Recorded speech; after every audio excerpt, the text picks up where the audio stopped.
Hello guys, स्वागत है आप सभी का हमारे इस वीडियो में। इस वीडियो में हम शुरू करेंगे आपको ट्रिपल सी से रिलेटेड महत्वपूर्ण इंपॉर्टेंट क्वेश्चन। यदि आपने इसके पहले का वीडियो नहीं देखा है तो हमारे चैनल पर जाइए, आपको लिंक डिस्क्रिप्शन बॉक्स में मिल जाएगा। आपको चैनल के डिस्क्रिप्शन बॉक्स में मिल जाएगा, आप वहां से सभी वीडियो को देख सकते हैं। यदि आप ट्रिपल सी की तैयारी कर रहे हैं तो हमारे चैनल से विजिट करके आप ट्रिपल सी एग्जाम को क्रैक कर सकते हैं। यदि आपने चैनल को सब्सक्राइब नहीं किया तो सब्सक्राइब जरूर कर लें। और आपके लिए एक गुड न्यूज़ है, हमारे चैनल पर 10,000 सब्सक्राइबर हो गए हैं आप सबकी सपोर्ट की वजह से। तो ऐसे ही सपोर्ट बनाए रहिए और जल्द से जल्द हम 1 लाख भी सब्सक्राइबर कर लेंगे। तो नेक्स्ट टारगेट है हमारा यानी कि 20K यानी कि 20,000 सब्सक्राइबर नेक्स्ट टारगेट है। तो आप जल्दी से जल्दी सपोर्ट करिए ताकि हम आपके लिए अच्छा सा अच्छा कंटेंट लाते रहें। तो मैं अमन प्रजापति और मेरे चैनल का नाम है अमन जकिया। तो चलिए वीडियो को शुरू करता हूँ। तो दोस्तों, इस वीडियो में हम ईमेल से जुड़ी आपको इम्पॉर्टेंट क्वेश्चन बताएंगे। ऐसे ही छोटे छोटे टॉपिक में आपको क्वेश्चन बताए जा रहे हैं जो आपके ट्रिपल सी एग्ज़ाम में अक्सर क्वेश्चन पूछे जाते हैं या पिछली परीक्षाओं में पूछे गए क्वेश्चन के आधार पर बनाया गया है। तो यदि चैनल पर नए हैं तो चैनल को सब्सक्राइब करें और वीडियो को लाइक करें। तो पहला क्वेश्चन दिया गया है, ईमेल एक कम्युनिकेशन होती है, private public hybrid A and B दोनों। तो कौन होती है? पब्लिक होती है, यानी कि पब्लिक कम्युनिकेशन होती है। आइए बढ़ते हैं आगे क्वेश्चन की तरफ। यहाँ पर नेक्स्ट क्वेश्चन दिया गया है हमारा, ईमेल एड्रेस में अधिकतम कितना कैरेक्टर यूज किया जा सकता है? कितना? 320 कैरेक्टर यूज किया जा सकता है। आगे क्वेश्चन दिया गया हमारा, ईमेल में अधिकतम कितना स्टोरेज होता है? 15 GB स्टोरेज होता है। चलिए बढ़ते हैं नेक्स्ट क्वेश्चन की तरफ। सर्वर में मेल बॉक्स में ईमेल को डाउनलोड करने वाली प्रोटोकॉल कौन सी है? POP3 यानी पोस्ट, यह है PO पॉइंट ऑफ, यहाँ पर यह है POP। आगे क्वेश्चन दिया गया हमारा, मैसेज हेडर यानी संदेश शीर्षक के पंजीकृत प्रक्रिया को परिभाषित करता है। तो कौन? RFC 3865 परिभाषित करता है। आइए आगे बढ़ते हैं नेक्स्ट क्वेश्चन की तरफ। प्राप्तकर्ता की ओर वास्तविक डिलीवरी से पहले डाटा ट्रांसपोर्ट परत पर मर्ज होता है, इस प्रक्रिया को क्या कहते हैं? पैकिंग कहते हैं। ऑप्शन नंबर सी इसका राइट आंसर है। चलिए बढ़ते हैं नेक्स्ट क्वेश्चन की तरफ। यहाँ पर नेक्स्ट क्वेश्चन दिया गया है हमारा, BCC का उपयोग कहाँ किया जाता है? तो BCC का उपयोग ईमेल में किया जाता है। आगे क्वेश्चन हमारा दिया गया है, नेक्स्ट क्वेश्चन है, ईमेल में अधिकतम कितना साइज भेज सकते हैं? 25 MB तक भेज सकते हैं। अवांछित ईमेल क्या होता है? अनचाहा ईमेल, कमर्शियल विज्ञापन के लिए भेजे गए ईमेल को हम अवांछित ईमेल कहते हैं। Option number C both A and B दोनों। और यहाँ पर दिया है IMAP का फुल रूप क्या है, यानी कि IMAP का पूरा नाम क्या है, यानी फुल फॉर्म क्या है इसका? तो इंटरनेट मैसेज असेस प्रोटोकॉल। क्या नाम है? IMAP का full form internet message assess protocol. इसको ध्यान में रखिएगा। नेक्स्ट क्वेश्चन है, ईमेल भेजते समय फ्रॉम टू CC BCC इत्यादि का प्रयोग कर सकते हैं। तो यहाँ पर CC carbon copy, BCC blind carbon copy होता है। और यहाँ पर इत्यादि का प्रयोग कर सकते हैं। यह फॉल्स है कि ट्रू है? यह क्या है? ट्रू है। इनमें से हम किसी का भी प्रयोग कर सकते हैं। और आगे हमारे क्वेश्चन ये क्या हैं? नेक्स्ट क्वेश्चन है, ईमेल के 3 भाग होते हैं, यूजर ID, डोमेन नेम और होस्ट नेम। यह कथन क्या है हमारा? गलत है कि सही है? यह कथन हमारा क्या है? गलत है।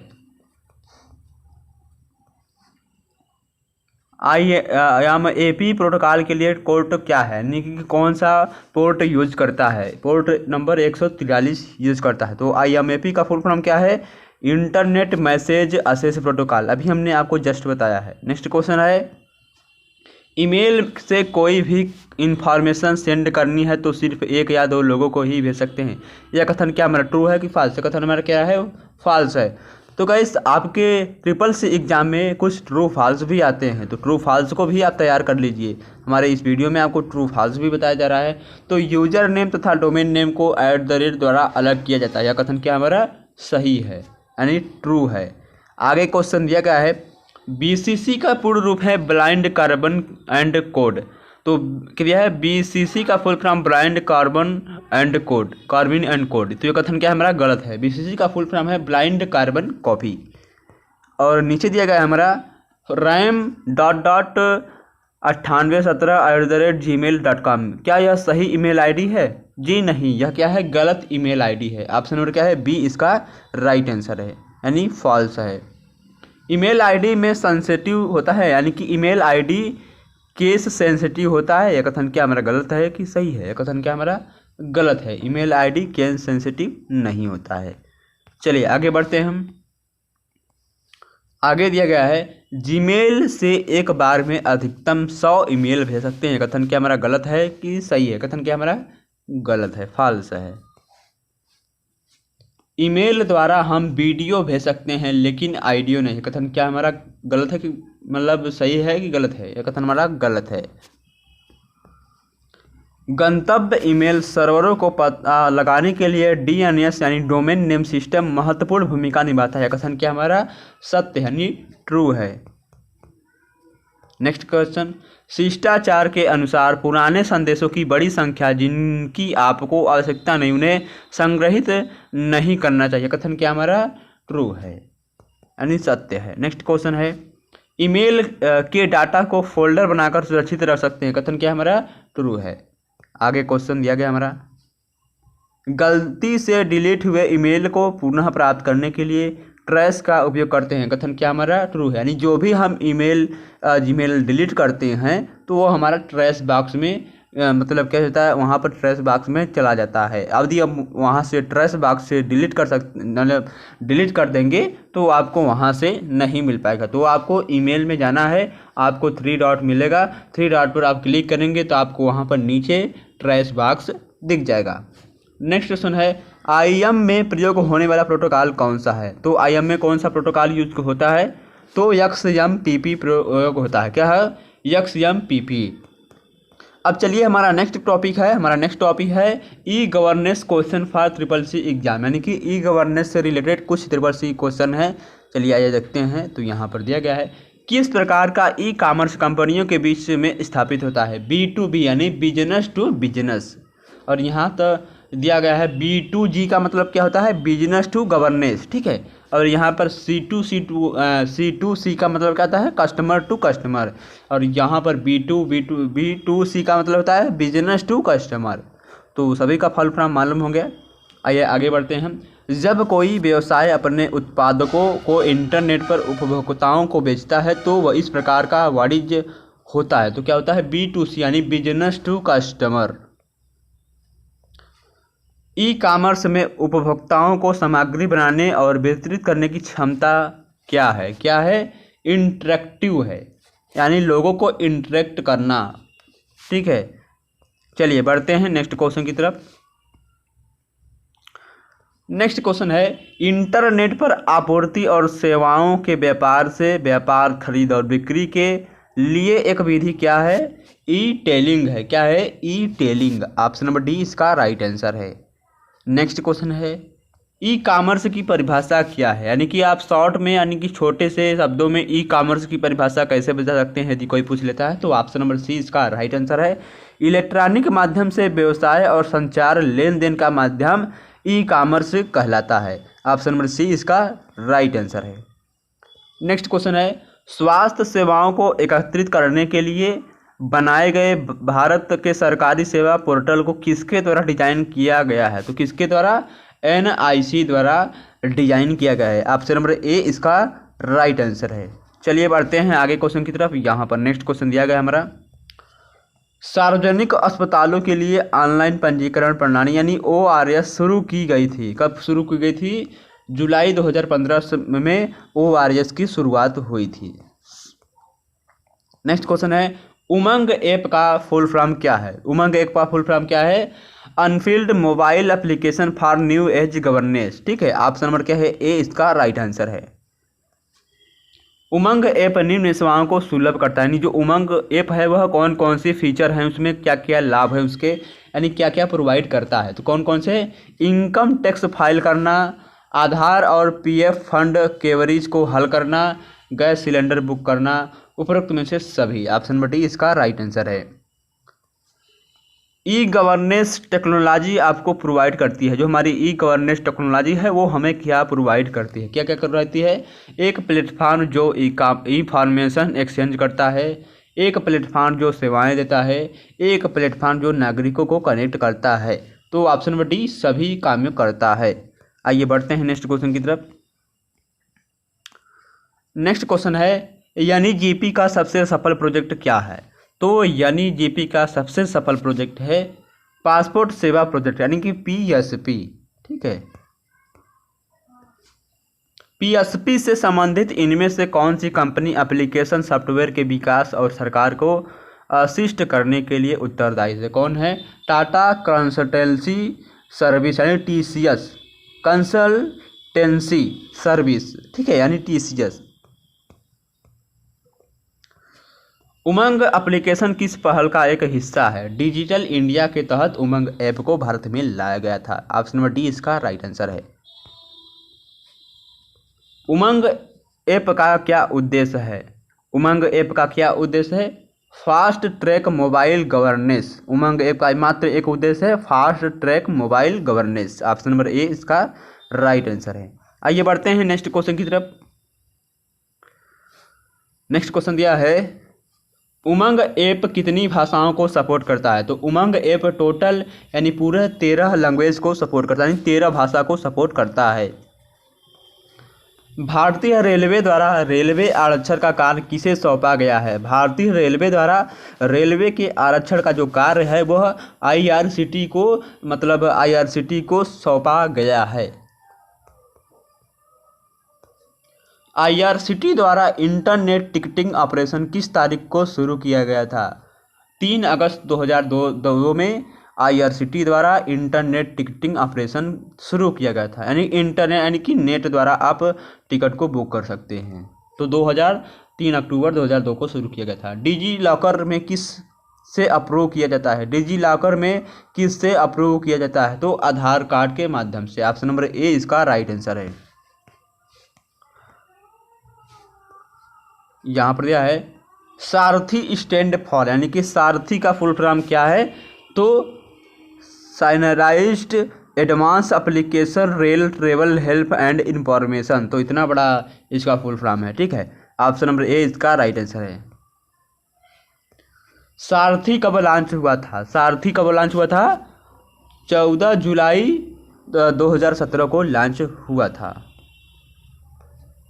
भारत में कुल कितने पासपोर्ट केंद्र सेवा हैं? भारत में कुल कितने पासपोर्ट सेवा केंद्र हैं? कितने हैं? 543। ऑप्शन नंबर ए इसका राइट आंसर है। उमंग ऐप को कब लॉन्च किया गया था? 23 नवंबर 2017 को उमंग ऐप को लॉन्च किया गया था। ठीक है, चलिए बढ़ते हैं आगे क्वेश्चन की तरफ। यहाँ पर नेक्स्ट क्वेश्चन है प्रत्येक व्यक्ति अपने डेस्कटॉप पर भी उमंग ऐप को एक्सेस कर सकता है? यह कथन क्या हमारा ट्रू है। अगर मारुति कंपनी एमआरएफ कंपनी के टायर खरीदती है तो यह होगा B2B यानी कि बिजनेस टू बिजनेस। अलीबाबा के फाउंडर कौन है? जैक मा है। कौन है? अलीबाबा के फाउंडर जैक मा है। ऑप्शन नंबर ए इसका राइट आंसर है। आइए हम बात करते हैं आपको, यानी कि अब हम बात करेंगे digital finance and banking question for CCC exam. तो चलिए क्वेश्चन को शुरू करते हैं। तो डेबिट कार्ड और क्रेडिट कार्ड में CVV कितने डिजिट का होता है? 3 डिजिट का होता है। तो यह फाइनेंशियल और बैंक से रिलेटेड क्वेश्चन है। तो यहाँ पर क्रेडिट कार्ड और डेबिट कार्ड नंबर में कितने डिजिट होते हैं? 16 डिजिट यानी कि 16 अंक होते हैं। CVV का पूर्ण रूप है, यानी कि CVV का फुल फॉर्म क्या होता है? कार्ड वेरिफिकेशन वैल्यू CVV का पूर्ण रूप होता है। यहाँ पर दिया है USSD के द्वारा फंड ट्रांसफ़र की सीमा क्या है? USSD के द्वारा फंड सीमा यानी मनी ट्रांसफ़र की सीमा कितनी है? क्या है? 5,000 प्रतिदिन और 50,000 वार्षिक। ऑप्शन नंबर क्या है? सी इसका राइट आंसर है। ए एंड बी दोनों। यहाँ पर दिया गया है MMID का पूर्ण रूप क्या है? यानी कि MMID का फुल फॉर्म क्या है? Mobile money identifier. MMID का फुल फॉर्म है मोबाइल मनी आइडेंटिफायर। आगे क्वेश्चन दिया गया हमारा AEPS का फुल फॉर्म क्या होता है? आधार इनेबल्ड पेमेंट सिस्टम होता है AEPS का फुल फॉर्म। नेक्स्ट क्वेश्चन है USSD आधारित मोबाइल बैंकिंग का उपयोग करने के लिए इंटरनेट जरूरी है या नहीं? तो गलत है। इंटरनेट क्या है, मतलब इसके लिए उपयोग करने के लिए इंटरनेट जरूरी है, कथन क्या है हमारा? गलत है, यानी कि इंटरनेट जरूरी नहीं है। बैंकिंग ग्राहक डायल करके USSD सेवा का लाभ उठा सकते हैं। तो कौन सी कोड को डाल करके? #99 और हैशटैग, इसका यूज करके आप USSD सेवा का लाभ उठा सकते हैं। ऑप्शन नंबर बी इसका राइट है, यानी कि आपको इंटरनेट की आवश्यकता नहीं है, ना कि बैलेंस की। ठीक है। निम्न में से AEPS द्वारा क्या सुविधा मिलती है? नगद जमा, आधार से फंड ट्रांसफ़र करना, नगद निकासी। उपरोक्त में से सभी AEPS द्वारा सुविधा मिलती है। आइए आगे बढ़ते हैं क्वेश्चन की तरफ। तो आगे क्वेश्चन दिया है QR कोड में कितने अल्फा न्यूमेरिक वर्ड संग्रहित किए जा सकते हैं? तो कितने? 4296 अल्फा न्यूमेरिक वर्ड संग्रहित किए जा सकते हैं। ऑप्शन नंबर सी इसका राइट आंसर है। नेक्स्ट क्वेश्चन दिया गया है QR कोड का पूर्ण रूप यानी फुल फॉर्म क्या है? Quick response code. Next question number दिया गया है OTP को फिर से भेजने के लिए कितनी बार अनुरोध किया जा सकता है? कितनी? 5 बार अनुरोध किया जा सकता है। QR कोड को किसने और कब विकसित किया था? डेंजो वेब 1994 में विकसित किया था QR कोड को। QR कोड में कितने नंबर संग्रहित किए जा सकते हैं? 7089 नंबर संग्रहित किए जा सकते हैं। ऑप्शन नंबर डी इसका राइट आंसर है। UPI का पूर्ण रूप क्या है? यूनिफाइड पेमेंट इंटरफेस होता है UPI का फुल फॉर्म। नेक्स्ट क्वेश्चन है जिस बैंक से क्रेडिट कार्ड ले रहे हैं उस बैंक का अकाउंट होना जरूरी है या गलत, मतलब सही है? तो यह कथन क्या हमारा? गलत है। जिस बैंक से क्रेडिट कार्ड ले रहे हैं उस बैंक का अकाउंट होना जरूरी नहीं है। UPI किसके द्वारा विकसित किया गया था? UPI किसके द्वारा विकसित किया गया था? किसके? National payment corporation of India यानी कि NPCI द्वारा UPI का यानी कि UPI को लॉन्च किया गया था। ऑप्शन नंबर सी इसका राइट आंसर है। आगे क्वेश्चन दिया गया हमारा UPI सेवा की शुरुआत कब से हुई? 11 अप्रैल 2016 को UPI सेवा की शुरुआत हुई थी। बैंक द्वारा जारी किए जाने वाले OTP में कितनी संख्याएं होती हैं? 4 से 8 होती है। ऑप्शन नंबर ए इसका राइट आंसर है। OTP की सीमा क्या होती है, यानी कि OTP की समय सीमा कितनी होती है? 10 मिनट होती है। OTP की जगह ATM पिन का इस्तेमाल किया जा सकता है। कथन क्या हमारा गलत है कि सही है? कथन हमारा क्या है? फॉल्स है। OTP की जगह हम ATM पिन का इस्तेमाल नहीं कर सकते हैं। OTP कहाँ भेजा जाता है? तो पंजीकृत ईमेल पर, पंजीकृत मोबाइल पर। ऑप्शन नंबर बी एंड सी दोनों, डी इसका राइट आंसर है। OTP का इस्तेमाल एक से अधिक लेन देन के लिए किया जा सकता है। कथन क्या हमारा? ट्रू है कि फॉल्स है? कथन क्या हमारा? फॉल्स है। कितनी बार OTP गलत डालने पर कार्ड को ऑनलाइन पेमेंट के लिए ब्लॉक कर दिया जाता है? 3 से अधिक बार। ऑप्शन नंबर ए इसका राइट आंसर है। USSD का पूर्ण रूप क्या है, यानी कि USSD का फुल फॉर्म क्या है? तो USSD का फुल फॉर्म है, यहाँ पर दिया गया है, ऑप्शन नंबर सी इसका राइट आंसर है, under structured supplementary service data. Option number क्या है? सी इसका राइट आंसर है USSD का फुल फॉर्म। और नेक्स्ट क्वेश्चन है USSD के द्वारा लेन देन के लिए क्या आवश्यक है? डायल हैश मतलब *99# MMID और MPIN। ऑप्शन नंबर डी इसका राइट आंसर है। UTR नंबर क्या है? UTR नंबर क्या है? UTR नंबर एक 22 अंक का कोड होता है। RTGS में लेन देन की विशिष्ट पहचान करने के लिए उपयोग किया जाता है। यूनिक ट्रांजैक्शन रेफरेंस होता है। ऑप्शन नंबर क्या है? डी इसका all of the above. IFSC क्या है? IFSC क्या है? इसका राइट आंसर क्या है? IFSC क्या है? तो IFSC एक प्रकार क्या है? उपरोक्त में से सभी। ऑप्शन नंबर डी इसका राइट आंसर है। स्विफ्ट स्टैंड फॉर, यानी कि स्विफ्ट का फुल फॉर्म क्या होता है? Society for world wide inter bank financial telecommunication code होता है स्विफ्ट का फुल फॉर्म। IMPS की शुरुआत कब हुई थी? IMPS की शुरुआत कब हुई थी? 22 नवंबर 2010 को IMPS की शुरुआत हुई थी। यहाँ पर नेक्स्ट क्वेश्चन दिया गया है दोस्तों, IMPS द्वारा भुगतान करने के लिए किसका उपयोग किया जा सकता है? तो आधार नंबर द्वारा, खाता संख्या और IFSC कोड द्वारा, MMID एंड मोबाइल नंबर द्वारा। उपरोक्त में से सभी ऑप्शन डी इसका राइट आंसर है। IMPS का लाभ उठाने के लिए ग्राहक के पास खाता होना जरूरी है क्या? IMPS का लाभ उठाने के लिए कि ग्राहक के पास खाता, बैंक खाता होना जरूरी है? तो इसका राइट आंसर है फॉल्स। IMPS का लाभ उठाने के लिए यदि ग्राहक के पास खाता नहीं है, बैंक पासबुक नहीं है, तो वो भी लाभ उठा सकता है। ऑप्शन नंबर, यानी कि यह कथन क्या है? गलत है। जरूरी है? नहीं, जरूरी नहीं है, यानी कि ट्रू हो सकता है। PPI का फुल फॉर्म क्या होता है? Payment protection insurance, prepaid payment instrument, prepaid payment interface. तो क्या होता है? बोथ A एंड B दोनों। ठीक है। निम्नलिखित में से भीम ऐप को किसने विकसित किया था? NPCI, national payment corporation of India ने। RTGS का फुल फॉर्म क्या होता है? रियल टाइम ग्रॉस सेटलमेंट होता है RTGS का full form. Option number C इसका राइट आंसर है। RTGS द्वारा भुगतान की न्यूनतम सीमा क्या है? RTGS द्वारा न्यूनतम भुगतान की सीमा कितनी है? 2 लाख। ऑप्शन नंबर ए इसका राइट आंसर है। नगद निकासी के लिए डेबिट कार्ड और क्रेडिट कार्ड का उपयोग कर सकते हैं कि यह कथन क्या हमारा ट्रू है? भीम ऐप में कितनी भाषाएं होती हैं? 13 भाषाएं होती हैं। भीम ऐप द्वारा किस भुगतान सेवा का उपयोग किया जाता है? IMPS। ऑप्शन नंबर क्या है? ए इसका राइट आंसर है। भीम ऐप में प्रतिदिन लेन देन की अधिकतम सीमा क्या है? भीम ऐप में प्रतिदिन लेन देन की अधिकतम सीमा क्या है? तो भीम ऐप में जो लेन देन की अधिकतम सीमा है वह है 40,000। RTGS द्वारा पेमेंट ट्रांसफर की समय सीमा क्या है?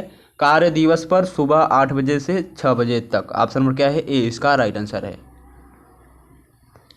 IMPS क्या है? तो एक बार में अधिकतम 2 लाख तक भुगतान कर सकते हैं। भुगतान करने की कोई समय सीमा नहीं है। इमीडिएट पेमेंट सर्विस, यानी तुरंत पैसा ट्रांसफर कर सकते हैं। ऑप्शन नंबर क्या है? डी इसका राइट आंसर है। भारतीय मुद्रा चिन्ह आधिकारिक तौर पर अपनाया गया था। जो हमारा भारतीय मुद्रा चिन्ह है आधिकारिक तौर पर कब अपनाया गया था? 15 जुलाई 2010 को अपनाया गया था। आइए बढ़ते हैं नेक्स्ट क्वेश्चन की तरफ। रुपे डेबिट कार्ड क्या है? रुपे डेबिट कार्ड क्या है? डोमेस्टिक डेबिट कार्ड है, NPCI द्वारा जारी किया जाता है, सभी ATM और POS मशीन द्वारा स्वीकृत है। ऑप्शन नंबर डी इसका राइट आंसर है। भारतीय मुद्रा चिन्ह किन भाषाओं में है? तो देवनागरी एंड रोमन भाषाओं में है। ऑप्शन नंबर सी इसका राइट आंसर है।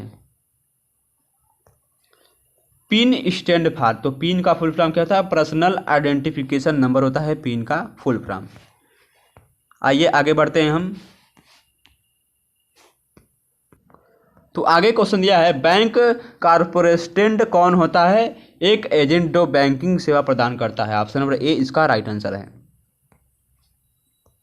मुद्रा का अर्थ क्या होता है? मुद्रा का अर्थ क्या होता है? Micro units development refinance agency मुद्रा का अर्थ होता है। ऑप्शन नंबर सी इसका राइट आंसर है। NEFT द्वारा ट्रांसफर करने की समय सीमा क्या है? NEFT द्वारा मनी ट्रांसफर करने की समय सीमा है 24/7, यानी कि ऑल टाइम, कभी भी ट्रांसफ़र कर सकते हैं NEFT द्वारा। भारत की सबसे बड़ी बैंक कौन सी है? भारतीय स्टेट बैंक, यानी कि SBI। ठीक है, भारत की सबसे बड़ी बैंक कौन सी है? भारतीय स्टेट बैंक।